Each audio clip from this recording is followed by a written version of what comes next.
presentar a mi compañera Viviana. Ella hace parte del equipo estratégico del parque. Creo que es la primera vez que sale en el Facebook que hemos estado haciendo desde que entramos en cuarentena. Y le doy paso para que se presente y nos cuente un poquito sus actividades en el parque y les cuente un poco también qué es todo lo que hace. Ella todos los días está, pero detrás de cámaras, haciendo los comentarios. Bienvenida, Viviana. Muchas gracias, Javier. Muy buena tarde para todos. Gracias por acompañarnos nuevamente, como todas las tardes, a las 4 de la tarde. Yo soy Viviana Narváez. He estado acompañando las anteriores conferencias detrás de cámaras, pero también acompañando todo un proceso de innovación social que venimos haciendo ya desde hace más o menos unos 3 años. El Parque Tecnológico lidera una estrategia importante en el marco de sus áreas de innovación, que es el clúster de innovación social y productivo. Para contarles un poquito de mí, yo soy la coordinadora administrativa y financiera de Tecnicafé, pero soy la líder del área de innovación social. Soy ingeniera agropecuaria, tengo una maestría en gerencia para la innovación social y actualmente estoy llevando a cabo un doctorado. Estoy en mi segundo año de doctorado en la Universidad Politécnica de Madrid en tecnologías agroambientales para una agricultura sostenible. Con mi compañero Javier, que es nuestro gerente tecnológico, ya llevamos 3 años implementando estrategias para poder dinamizar el clúster de innovación social y productivo. Cómo hacemos toda una red de innovación, de gestión del conocimiento, para que podamos articular a los pequeños caficultores, a nuestras organizaciones que son la base y la razón del quehacer misional de Tecnicafé, junto a cómo los articulamos a todos los actores de la cadena internacional de valor. Hoy nuestro compañero hará un contexto de cómo implementamos este proceso. Estarán conmigo el próximo martes, conociendo ya la implementación, cómo hemos logrado articular a organizaciones productivas a través de nuestros socios y de nuestros múltiples aliados en la cadena internacional de valor. Muchas gracias, Viviana. Bueno, gran parte de lo que mencionó Viviana ahí, pues, es el resultado de un trabajo de investigación que empezamos ya hace un tiempo. Hoy precisamente vamos a hablar de ese espacio, de cómo implementar un clúster de cafés de alta calidad en el Cauca como una estrategia que ayude a mejorar mucho la competitividad de la región. Y esto ha sido también parte de una estrategia que se ha empezado a manejar en el país por parte del Ministerio de Industria y Comercio, de las cámaras de comercio, de algunos gremios y de algunos sectores productivos del país. Así que, bueno, ya llevamos 5 minutos, tenemos más o menos 50 personas conectadas. Yo creo que puede ser hora de ir haciendo la presentación. Yo voy a entrar a la presentación y apenas entre a la presentación, ya no tengo la opción de ver la pantalla, entonces mi compañera Viviana, César, la doctora Olivia, que están en el chat del parque, van a estar respondiendo las preguntas que ustedes hacen en el chat y apenas termine la intervención, entonces yo estaré abriendo el espacio para la discusión y las respuestas. Quedamos así y bueno, y nuevamente un saludo para todos los que se han estado conectando. Les repito, mi nombre es Javier Hoyos García, yo soy ingeniero agrónomo, tengo una maestría en gestión de organizaciones y proyectos de la Universidad del Cauca y ejerzo mi tarea como gerente tecnológico de Tecnicafé. Desde que empezamos a hacer este trabajo y a desarrollar esta propuesta, hemos venido trabajando en esta iniciativa. Así que uno de una de las tareas más importantes que hemos podido desarrollar precisamente ha sido el referenciamiento de todos estos aspectos de clúster, que como bien lo indica, eso hace parte de una estrategia y esa estrategia hay que tratar de implementarla prontamente para que podamos tener herramientas suficientes para poder mejorar las condiciones de competitividad de la región, especialmente en el aspecto café. Bueno, entonces vamos a ingresar ya. Por favor, me confirma si estamos en pantalla, ¿cierto? Para yo poder empezar a presentar. Bueno, titulamos esta presentación de hoy cómo implementar un clúster de cafés de alta calidad en el Cauca. Muy seguramente vamos a tener amigos de muchos sectores, de muchos medios, con los cuales hemos estado empezando a trabajar una propuesta para el departamento. Y precisamente esa es la idea, que podamos generar algunos elementos que nos van a servir para para implementar esta estrategia en el departamento. Antes de que empecemos a hablar de clúster, tenemos que empezar a hacer un marco referencial del sector cafetero mundial, nacional y regional. Y tenemos que empezar a analizar unos aspectos muy importantes, y es que la caficultura del departamento del Cauca es una caficultura, primero, que es de pequeños productores en un altísimo porcentaje. Segundo, que es una región que cumple con unas condiciones de especial cuidado, porque tenemos un potencial ambiental bastante importante para la producción de cafés de muy buena calidad. Tercero, tenemos un capital social productivo bastante importante también. Tenemos unos actores no solamente empresariales, sino también de la academia y de la institucionalidad del Estado, que están muy interesados en que podamos hacer eh, un vínculo interinstitucional importante. Y esta presentación va a estar enfocada en dos partes. Yo hoy voy a hacer como una presentación muy general, un referenciamiento muy general. Vamos a tocar algunos aspectos diferenciadores de toda la parte productora del país, cómo se divide esa producción. Vamos a hablar un poco de las denominaciones de origen, especialmente para café. Vamos a hablar de cadena de valor, vamos a hablar de cadena de suministro.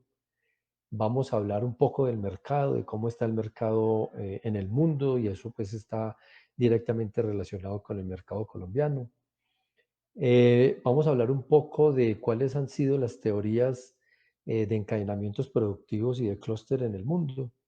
Y la segunda parte la va a desarrollar en la próxima intervención mi compañera Viviana. Ella sí va a hablar específicamente de toda la estrategia social y de cómo se van a implementar estas estrategias de una manera ya más localizada aquí en la región. Eh, Primero, y antes de continuar, ofrecemos un saludo al doctor Gerardo Montenegro, quien se disculpa que ayer habíamos anunciado que él se iba a presentar hoy con su estrategia del comité y federación, que son también socios del parque, pero desafortunadamente se le presentaron inconvenientes y entonces no nos pudo acompañar, pero él estará próximamente acompañándonos en este espacio. Empecemos por tener un referenciamiento del país, perdón, del mundo.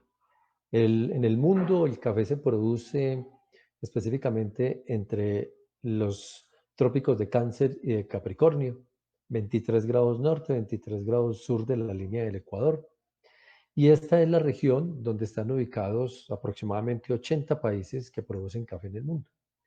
De esos 80 países, tienen aproximadamente 125 millones de personas que dependen económicamente del café, y unos 25 millones de familias son productoras, y de esas 25 millones de familias productoras, aproximadamente el 95% son productores minifundistas.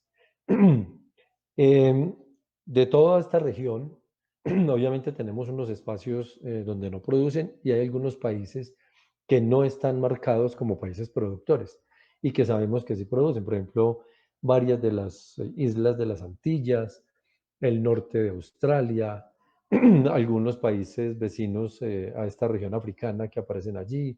Por ejemplo, en este mapa no aparece identificado la China, y ya la China es parte de esos países. Entonces aquí hay que tener en cuenta eso. Este es como el primer mapa mundial de cómo es que están ubicados hoy en día los 10 principales países productores de café. En la próxima imagen vamos a ver los volúmenes que produce en promedio o en el año inmediatamente anterior, año civil, produjeron estos países y vamos a notar de pronto cambio en algunos puestos. Pero históricamente estos han sido los 10 principales productores de café en el mundo. Vale la pena resaltar que dentro de estos 10 principales países viene de una manera veloz la China produciendo café en grandes volúmenes y con algunos aspectos de calidad. Y en ese sentido hay que tener una especial atención con ese mercado. Estos 10 principales países, pues tenemos a Brasil en primer puesto, produciendo aproximadamente 65 millones de sacos. Vietnam con unos 30 millones y medio. Colombia el año pasado produjo 14.8 millones. Indonesia en el cuarto lugar 10 millones. Etiopía con 7 y medio.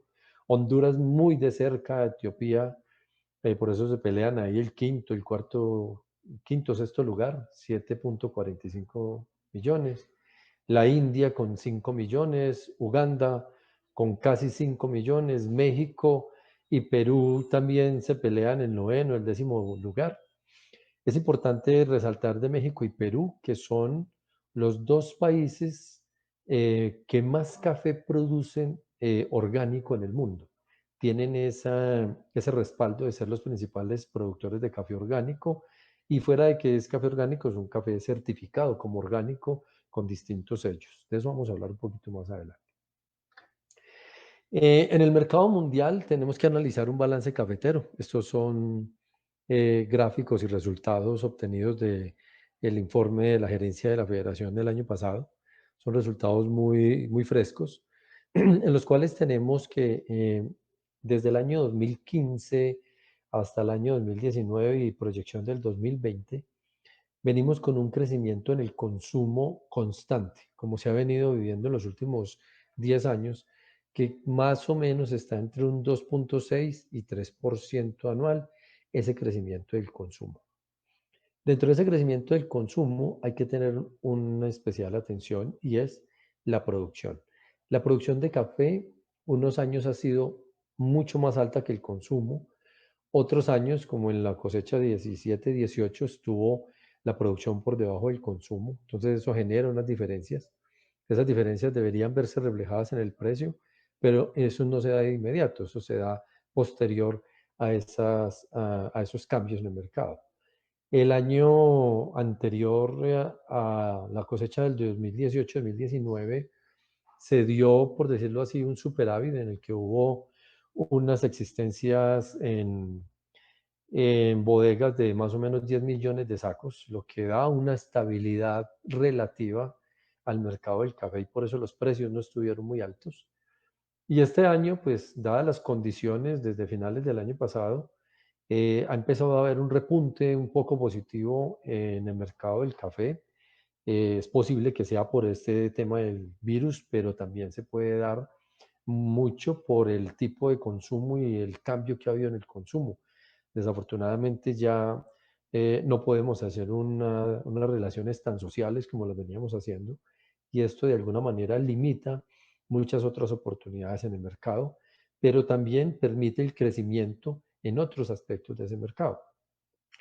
Es así como el año pasado, en la cosecha anterior, tenemos que Colombia exportó 13.9 millones de sacos y dentro de los 5 países que producen cafés denominados suaves o suaves colombianos, tenemos que Colombia sigue siendo el principal productor o proveedor de esta categoría de cafés, mientras que los otros países suramericanos vienen con unos altibajos en esas producciones de café. Honduras con 7.1 millones de sacos, Guatemala con 3.6, Nicaragua con 2.7, Costa Rica con 1.4. Se nota un crecimiento muy alto en la producción y exportaciones de Honduras. Ha ganado peso importante dentro de ese mercado. Y esto, pues, nos favorece como latinoamericanos. Latinoamérica es una región que no tiene unos altos consumos de café, pero que tiene unas producciones de cafés de muy buenas calidades. Y seguimos marcando la pauta como país que tiene un reconocimiento internacional por la calidad que lo consolida como uno de los principales exportadores de este tipo de café. Dentro de esta producción mundial es importante tener en cuenta cómo viene la curva, muy parecida en todos los principales países productores, especialmente Brasil, Vietnam, Colombia e Indonesia. Casi que el movimiento año a año ha sido el mismo. Si baja en unos, baja en los otros. Entonces eso permite que la tendencia sea muy homogénea. El espacio que dice otros, pues son la suma de todos los países centroamericanos, africanos y del sudeste asiático que son productores de cafés. Colombia tiene una importancia aquí en este tema y es que Colombia viene en un crecimiento desde hace ya más o menos 4 años en esta producción.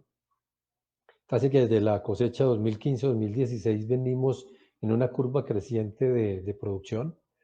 Vemos que la producción está en 14 millones, 14.6, 13.8, 13.9. Las importaciones que ha hecho Colombia las ha hecho básicamente, según lo reporta la Federación, es para suplir el mercado interno y poder vender el café colombiano.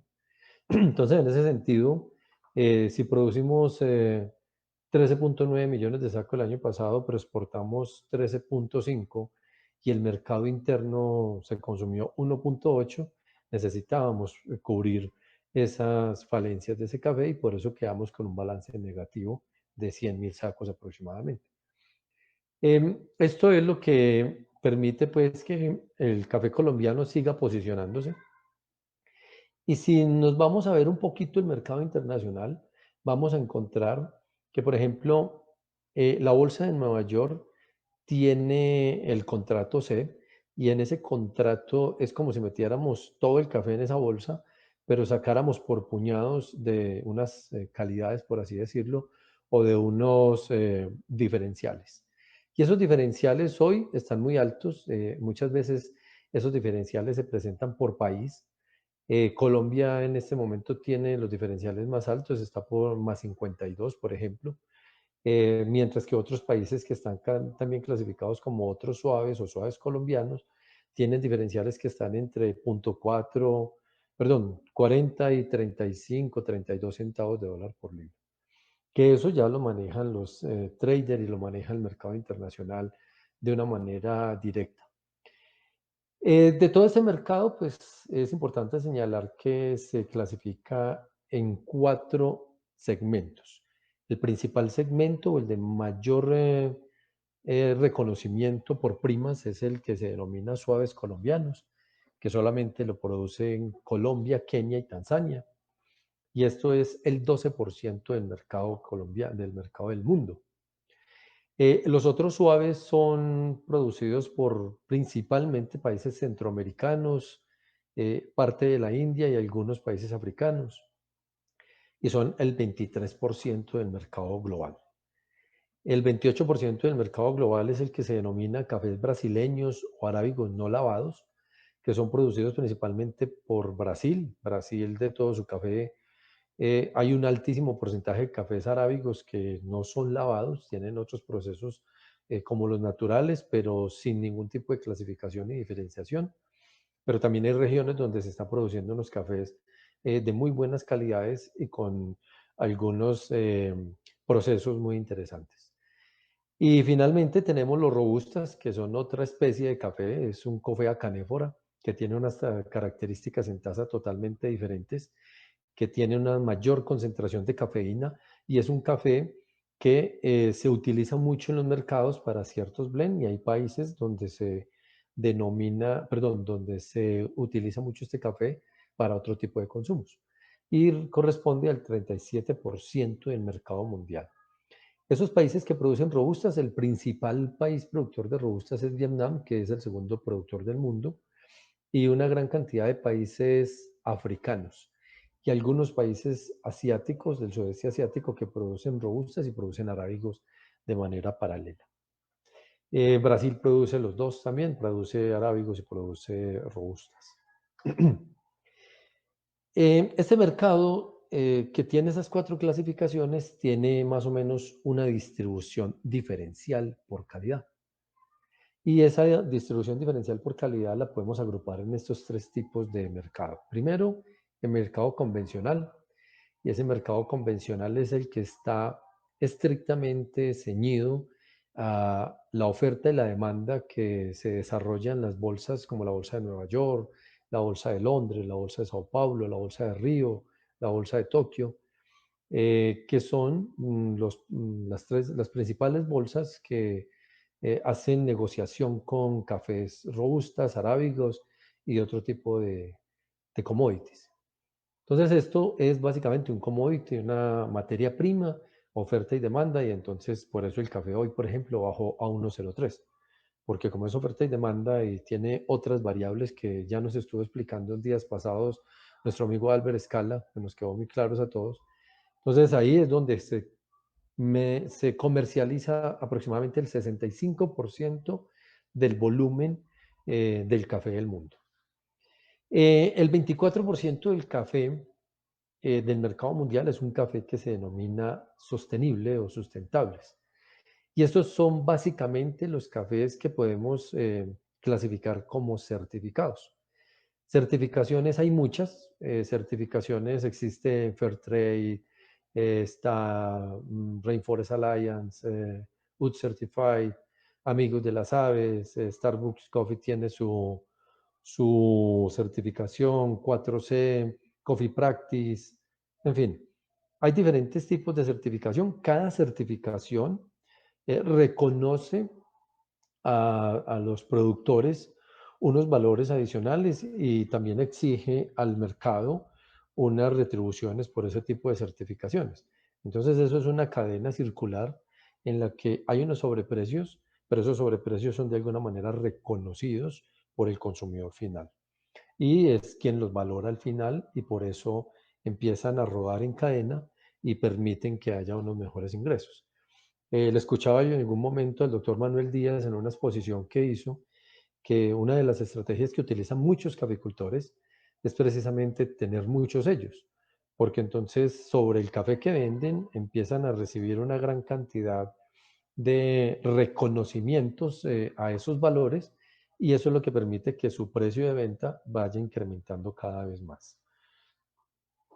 Em, Independiente de estos cafés certificados, incluso dentro de la gama de especialidades o de alta calidad, que es el 11% del mercado, eh, puede haber o no cafés certificados. Pero los cafés que aparecen en el último margen, que es un poco ya más grande, hasta hace unos 3 años aproximadamente, hablábamos solamente de un 7% de este mercado. Ese mercado ha venido creciendo de una manera inmensa y eso ha permitido que los volúmenes en esos sectores vayan aumentando y de igual manera los precios. Estos son cafés que se venden básicamente por calificación en taza.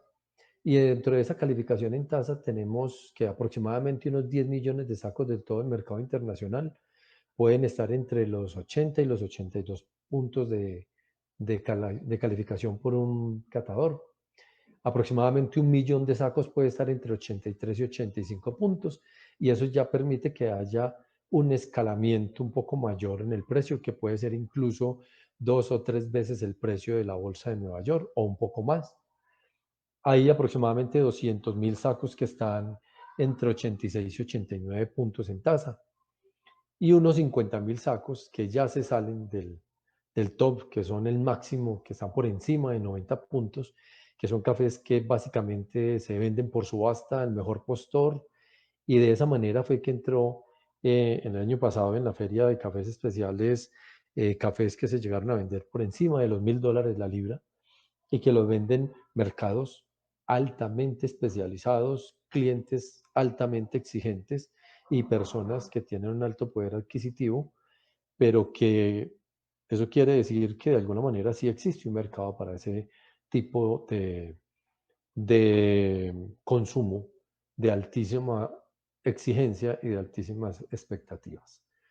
Entonces, esta es como un mapa internacional de cómo es que hemos comercializado el café y a qué precios aproximadamente se podría hablar. Dentro del consumo mundial, tenemos que hablar por regiones. La región que más consume café es la europea, seguida de América toda, porque América está separada aquí en tres sectores. América del Norte, que es Estados Unidos y México, perdón, y Canadá. Centroamérica y México, que están más o menos en 5.300.000 sacos de consumo. Asia y Oceanía, que están en 31.600.000 sacos. África consume muy poco, son 10 millones aproximadamente, 10.600.000, pero ahí está Sudáfrica y algunos países con ciertos niveles económicos. Y América, pues toda aproximadamente puede llegar a consumir cerca de 60, 62 millones de sacos dentro de ellos. Y en América es importante resaltar que está Brasil. Brasil es el segundo consumidor más grande de café del mundo. La ventaja que tiene Brasil es que casi todo el café que ellos consumen es el que ellos mismos producen y compran algunos orígenes para ciertas tiendas de especialidad. Si vemos este mapa general, esta torta de consumo, vemos que Colombia pues tiene grandes clientes. El principal cliente de café colombiano sigue siendo Estados Unidos, que compra más o menos casi la mitad del café que se exporta a Colombia. Alemania compra el 8% de nuestro café, Japón el 8%, Canadá el 7%, Bélgica el 5% y Corea el 4%.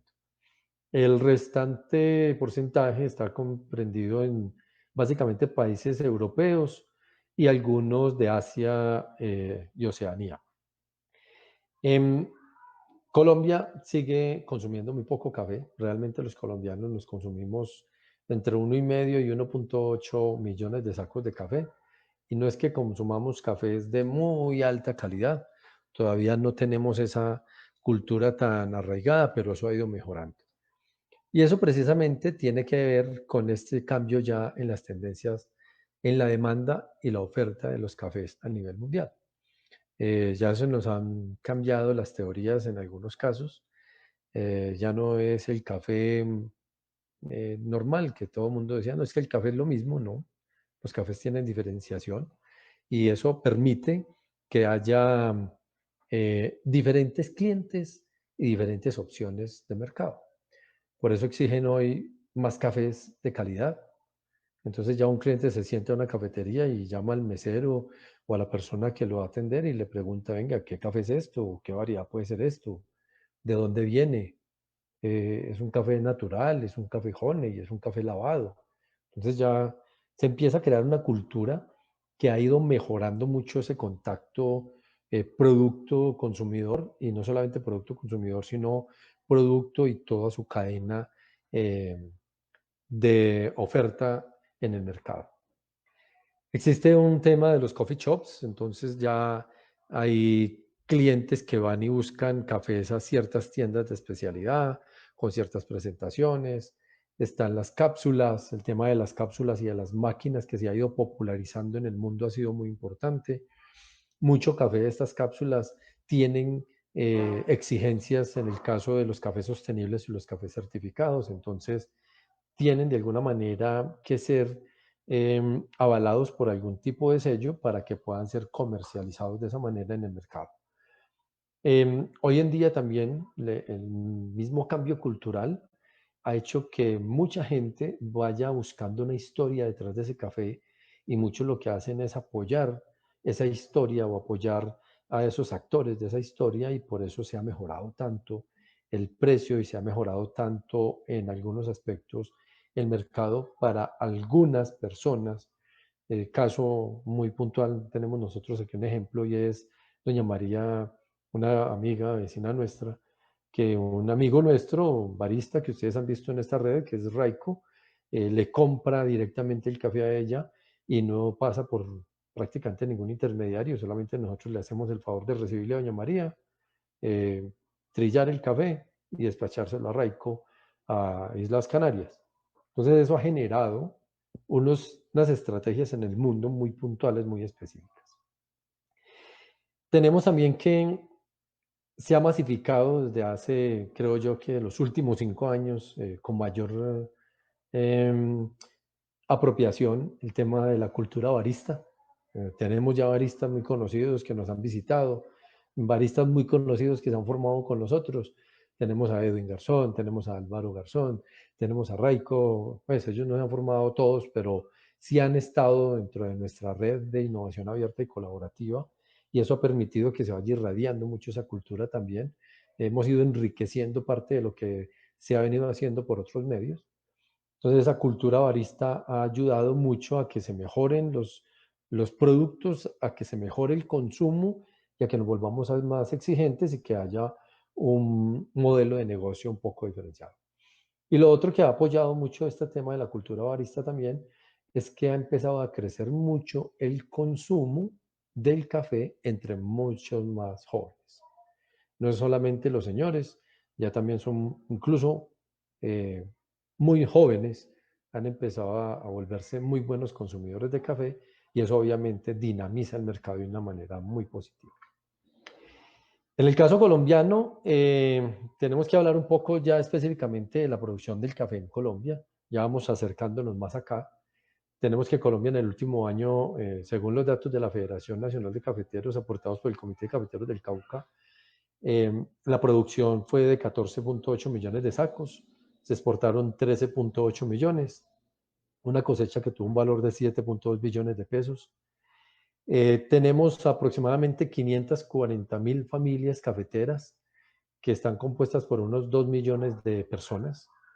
De estos 540.000 familias cafeteras, el 30% son caficultoras, son mujeres que tienen una producción bastante interesante. El café en Colombia genera aproximadamente 730.000 empleos directos y un 25% de la población rural colombiana tiene ingresos a partir de la caficultura. Colombia tiene en este momento 903.000 hectáreas de café en 22 de los 32 departamentos y en aproximadamente 560 municipios de los 1.100 municipios que tiene Colombia. De esa estructura cafetera hay que resaltar que el 96%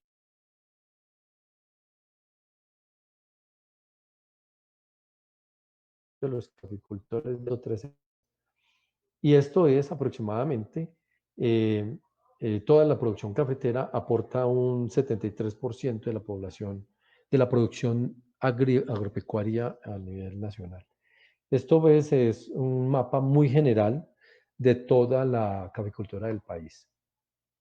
En los rankings que tenemos, el Huila sigue siendo el principal productor. Antioquia, desde que empezó este siglo XXI, bajó al segundo escaño. Ya no porque los países no les guste, sino que ya no tienen, por decirlo así, hacia dónde más crecer. Ya el cambio climático ha empezado a hacer sus efectos, entonces eso ha sido principalmente una de las causas. Lo otro es que también se ha tratado de establecer o estabilizar un poco el mercado.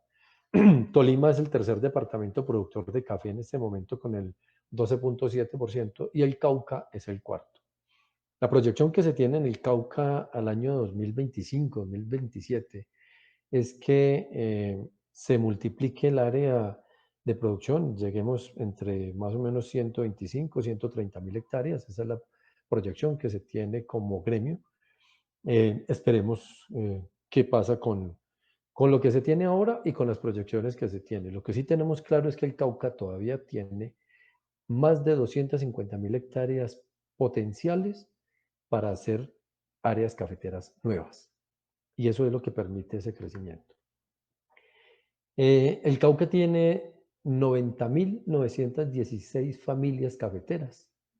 Es el primer departamento en número de productores a nivel nacional. Más o menos el 17% de los productores del país están en el departamento. De esos 90.000 productores, 30.000 son mujeres. Estos 90.000 productores tienen 114.000 fincas cafeteras en 93.000 hectáreas, de las cuales el 83% está sembrado en variedades resistentes a roya, el otro 17% son variedades susceptibles a roya, o son variedades tradicionales. Es importante resaltar que dentro de esos 90.000 productores de café, aproximadamente 20.000 son indígenas y otros 20.000 son afrodescendientes. El 99% de nuestros productores tiene menos de 5 hectáreas. Aquí en el departamento el promedio es de 1.01 hectáreas por productor. El 33% de la población rural del departamento vive del negocio del café. Unos 25.000 productores del departamento del Cauca tienen algún sello sostenible.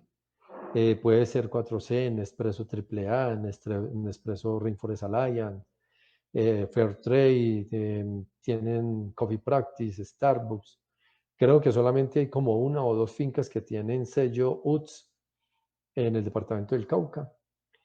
Y lo más importante es que el año pasado el departamento aportó a la producción nacional 1.560.000 sacos, que fue el 10.53% de la producción nacional, y esto generó 770.000 millones de pesos, que fue el valor de esa cosecha. Entonces, en ese sentido, este es el mapa cafetero que a nosotros nos interesa específicamente para poder empezar a generar estrategias después de conocer un marco referencial del mundo de cómo es que el café en el departamento puede generar aún más competitividad. Y para eso vamos a hablar un poquito de la categorización que tiene Colombia en cuanto a los cafés especiales. Los cafés especiales se denominan de tres maneras. Hay cafés de origen, hay cafés sostenibles y hay cafés de preparación. Un café se considera especial básicamente cuando es percibido y valorado por un consumidor. ¿Por qué? Porque ese café puede que tiene una característica que lo hace diferente a los convencionales. Y ese consumidor está dispuesto a pagar más por ese café, porque esa calidad lo amerita. Y para que ese café sea efectivamente un café denominado especial, entonces ese mayor valor que están dispuestos los consumidores a pagar debe estar representado en beneficios, especialmente para el productor. Porque nada se gana un productor con esforzarse y sacar unos cafés de muy buena calidad si no va a tener una, un reconocimiento al esfuerzo que está haciendo y que le permita tener una mayor rentabilidad en ese negocio que siempre ha tenido él como principal fuente de ingreso. Entonces hablábamos de los cafés de origen. Los cafés de origen tienen tres categorías. Están los que se denominan cafés exóticos, que son cafés con características de sabor único, de una condición agroecológica y sociocultural delimitada geográficamente. Eso es un café, por ejemplo, Sandoná Nariño. Es un café que tiene unas condiciones agroecológicas y socioculturales específicas, está muy delimitado y tiene unas características de sabor que son altamente apreciadas en muchos mercados del mundo. Ese es un café que se denomina exótico. Están los cafés regionales. Cafés regionales en Colombia hay varios, hay muchos. Son los que provienen de una región específica que tiene unas cualidades reconocidas ya de una manera particular. No pueden tener mezclas de otros productos de otros orígenes. O sea, yo no puedo tener un café regional del Cauca mezclado con un café regional de Nariño, no. Tiene que tener toda la trazabilidad que exige el cliente. Y no solamente trazabilidad, sino altos estándares de calidad en todos sus procesos de producción, desde el campo hasta que se lleve a la parte de comercio. Y por último, está una clasificación que se denomina State Coffee. Los State Coffee son cafés que provienen de fincas que producen un poco más de 500 sacos al año, sacos de 60 kilos para el mercado internacional, y que cumplen con unos estándares de calidad muy altos, muy, muy altos. Entonces esos tienen el sello State Coffee. Tenemos los cafés que se denominan sostenibles. Dentro de los cafés que se denominan sostenibles, entonces tenemos tres categorías. los de sensibilidad ambiental, los de responsabilidad social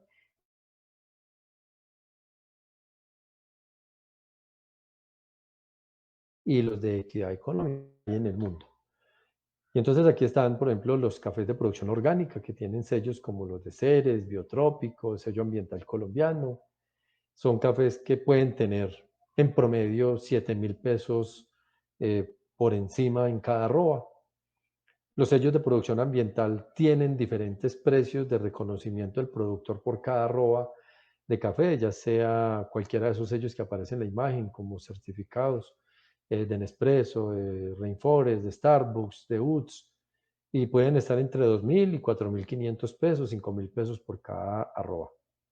Y finalmente están los sellos de responsabilidad social, que en este momento son de los sellos que más peso tienen en el mercado internacional, porque son los de comercio justo, en el que hay una valoración de la asociación, de las comunidades muy importantes, sobre todo de pequeños productores que cumplen de una manera muy rigurosa con los estándares que exige el mercado y tienen más o menos 3.500, 4.000, hasta 5.000 pesos de prima por cada arroba de café, estoy hablando. Por último están los cafés que se denominan cafés de preparación. Los cafés premium son los cafés que resultan de una selección muy exhaustiva. Son cafés que son exigidos por los clientes y tienen que cumplir con unos protocolos que exige el cliente desde el inicio.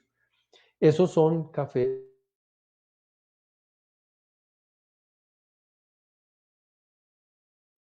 que tienen unos cosas que tienen una clasificación granulométrica y dependiendo del tamaño, entonces se pueden vender como Europa, Extra, Supremo, Premium, dependiendo del número de la malla por la cual pasen. Y están los cafés que se denominan cafés caracol o piberry, que son los más pequeños, son más o menos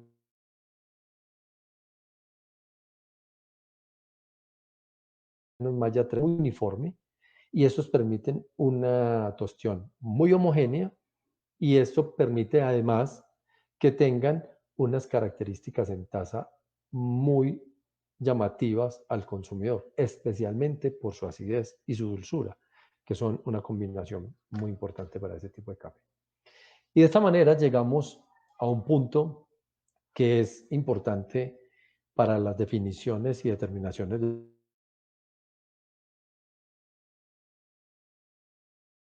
lo que son los clústeres de café. De creación de origen es un reconocimiento o un distintivo que se le hace a un producto con un nombre geográfico específico porque está identificado y hay una relación que vincula la calidad de ese producto a esa región. Entonces, por eso se han denominado así, denominación de origen, productos con denominación de origen.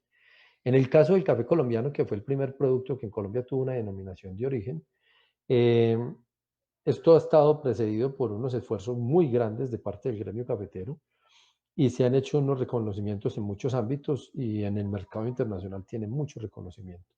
No todos los productos o no cualquier producto de origen tiene un reconocimiento con la denominación de origen. En el caso, creería yo que más conocido en el mundo son los quesos holandeses, son los vinos franceses y los españoles. En el caso incluso de Latinoamérica, los vinos de Chile y Argentina que manejan esto. Los jamones españoles, en fin, hay muchos productos en ese caso que tienen ese tipo de denominaciones. Entonces, la denominación de origen se convierte en un amparo legal que lo que permite es garantizar e identificar que ese producto con esa denominación de origen cumple con unos requisitos que están ligados a esa denominación y que proceden de ese origen específico. Entonces, eso ya es como la cédula. Tenga, esa es su cédula y no se le va a negar que pertenece a ese lugar. Entonces, así, el consumidor tiene la tranquilidad y la certeza de que lo que le están vendiendo es de donde él pretendía que fuera su producto. Hablemos del caso específico del Cauca. ¿Quiere un café del Cauca? Tiene denominación de origen Cauca, entonces ahí va ese café con ese estándar que exige esa denominación. En Colombia no solamente el café tiene denominación de origen, las flores colombianas tienen denominación de origen, el bocadillo de leño, los bolsos guayú, el sombrero volteado, unos quesos que hay en Boyacá, se me escapa siempre el nombre, pero tienen denominación de origen. Entonces, esto es una estrategia que va de la mano también con el mercado. En Colombia existen ya regiones que tienen denominación de origen de café. La primera fue el café de Colombia. La primera región como tal que obtuvo una denominación de origen regional fue el Cauca en agosto del 2011. Y de ahí en adelante empezaron a salir otras denominaciones. En este momento, yo no sé si ya surtió efecto todo el proceso de reconocimiento, pero venía trabajándose la denominación de origen del paisaje cultural cafetero y la denominación de origen café de Caldas. No estoy seguro si ya tienen la denominación de origen. Y en el caso específico del Cauca, la denominación de origen, que ya es administrada por la Federación Nacional de Cafeteros a través del Comité de Cafeteros del Cauca, ese café del Cauca está dividido en 4 regiones. Y esas 4 regiones son la región del norte, que se denomina café con raíces, el centro, que es la meseta de Popayán, que se denomina café de Popayán, la región oriental, que son todos los municipios de la cordillera hacia Inzá, entonces se denomina café de tierra adentro, y la región sur, café del macizo. Esto es parte de toda la estrategia de denominación de origen, café del Cauca.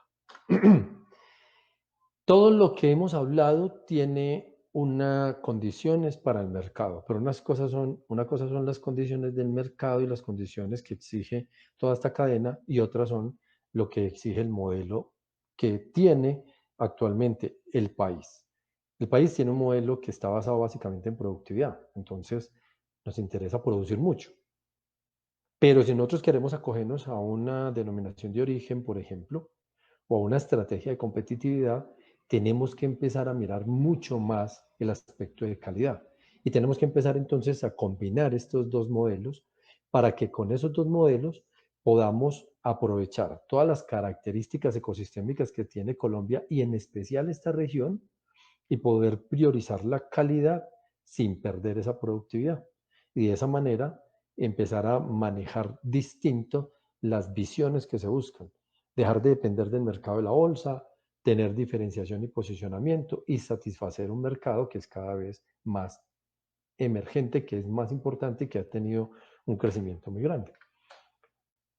Y hay un problema muy grande para poder establecer todo esto. Y eso es lo que tenemos que identificar para poder generar las estrategias.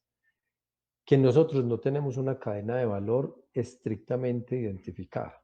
Tenemos una cadena de suministro en la que cada uno de los actores de estos eslabones de la cadena tiene un protagonismo diferente, entonces cada uno lo que hace es recibir un producto, hacerle una transformación y pasárselo a otro. Y ahí es donde se pierde mucho de esos aspectos de calidad. Entonces, por ejemplo, los proveedores, ¿qué le falta a los proveedores? Que puedan tener unos procesos de financiación para que el productor pueda manejar y regular de alguna manera, no solamente su tecnología, sino sus costos, porque eso es lo que los hace vulnerables. Tienen unos costos de producción muy altos, pero son sometidos a unas estrategias de mercado que los afectan. No hay transparencia en la priorización de la calidad, entonces todos los productores llegan al mismo centro de acopio y compran por volúmenes, no se fijan en la calidad, se fijan en la calidad física, más no en la calidad organoléptica. Los procesadores de café, en este caso los trilladores, tienen unas tecnologías que no son las más adecuadas, y eso permite que no haya trazabilidad en todos los procesos. Entonces, mandan café para todos lados sin una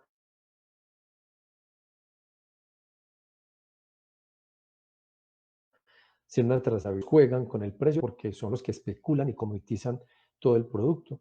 Los transformadores finales, que son los tostadores, tienen unos altos márgenes de intermediación gracias a que compran cafés de muchos sitios, manejan blends y entonces bajan sus costos de producción y mejoran sus rentabilidades.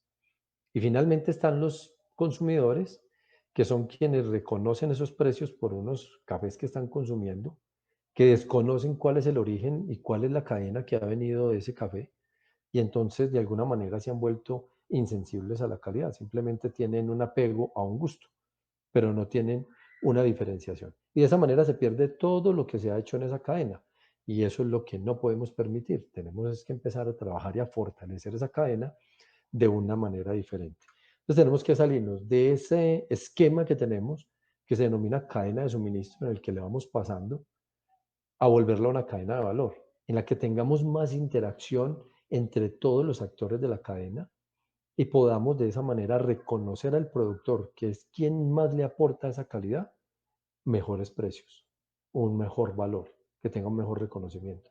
Y obviamente en esa misma cadena lo que vamos a hacer es establecer unos lazos que van a mejorar los ingresos para todo como cadena. Ya teniendo en cuenta todo esto que hemos hablado, hay que devolvernos un poquito en la parte histórica que tiene que ver con todo el proceso empresarial en el mundo.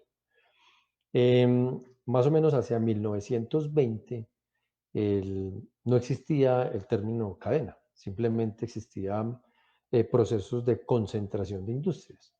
Entonces existió una teoría que denominó un autor que se llama Marshall, quien habló de las teorías de la interacción y los distritos industriales. Esas son economías que concentran la industrialización eh, y determinan cierto rango de calidad, pero lo que buscan básicamente es bajar costos y multiplicar la cantidad de productos, porque en ese margen de volumen es que se generan la rentabilidad. Hoy en día, algunas industrias han trabajado de esa manera, pero con unos diferenciales en los procesos de calidad y en los rangos de establecer unos criterios de calidad. Luego viene la teoría de los encadenamientos hacia 1957, en la que, en la que los encadenamientos se denominan hacia adelante y hacia atrás, porque hay factores que dependen de la demanda. Entonces, las industrias aprendieron a regular su producción dependiendo de la demanda y obviamente a manejar esos precios para que sus ganancias, así fueran pequeñas, no dejaran de estar presentes. Eso es lo que relaciona los factores tecnológicos y productivos. Hacia la década de los 90 ya entra Michael Porter. Michael Porter es quien estructura toda la teoría de los clústeres y entonces dice, es que un clúster es una agrupación de empresas que actúan en el mismo espacio geográfico, en la misma región y tienen una relación con una cadena de valor. Y esta relación que se genera entre todos, entonces crea unas ventajas competitivas a nivel empresarial. Todos ponen, todos ganan, porque todos se apoyan y todos se ayudan. Entonces esto es una estrategia clúster. Eso es lo que nosotros pretendemos apoyar en este sentido. Y luego de las estrategias clúster nace otra teoría que se denomina teoría de la localización y de la geografía económica. Es casi igual a los clústeres, solo que en este caso existe un peso relativo del costo del transporte con respecto a la ubicación que tiene con los recursos naturales que son la fuente de la materia prima y el mercado que van a abastecer a los que demandan ese producto. Entonces esto es lo que se denomina teoría de la localización. Para el caso del café es muy difícil manejar esa teoría porque el café, como veíamos en la primera imagen, se trabaja en un solo margen de producción del mundo y ese margen de donde está el mundo, los países productores, no son precisamente los países más consumidores. Los países más consumidores están encima del trópico de Cáncer o, o debajo del trópico de Capricornio. Entonces, esos países que consumen más no son los que producen ese de materia prima. Por eso es que es importante entonces que se establezca que los clústeres son una estrategia que nos permiten ser más competitivos para poder generar toda esta estrategia. Y finalmente, pues este es como la explicación de qué es lo que permite un clúster. Un clúster realmente es un conjunto de empresas, de organismos del Estado, de entidades financieras, donde aparecen también los clientes, tienen un papel importante, donde están quienes manejan los canales de distribución, los proveedores de insumos, herramientas y de equipos, las entidades de apoyo, no solamente estatal, sino como las ONGs, la cooperación internacional, la academia, como en el caso nuestro, las universidades, el SENA, que es muy importante porque el SENA es quien va a certificar a las personas en cuanto a las competencias laborales. Hay proveedores de servicios empresariales, proveedores de tecnología, un apoyo de la investigación y el desarrollo específico para lo que se necesite. Entonces, cuando todas estas empresas, todas estas entidades e instituciones que tienen estos, esas llaves en común y que se pueden encadenar, lo que van a permitir es mejorar los ingresos de todos los distintos actores de esa cadena, la rentabilidad de cada una de sus empresas. Vamos a mejorar la capacidad institucional porque podemos tener apoyo de todos. Vamos a mejorar la competitividad de la región, se va a generar más empleo y una cosa muy importante es que se va a fortalecer el tejido empresarial de la región. Y cuando se fortalece el tejido empresarial de una región, se mejoran las condiciones económicas de la región.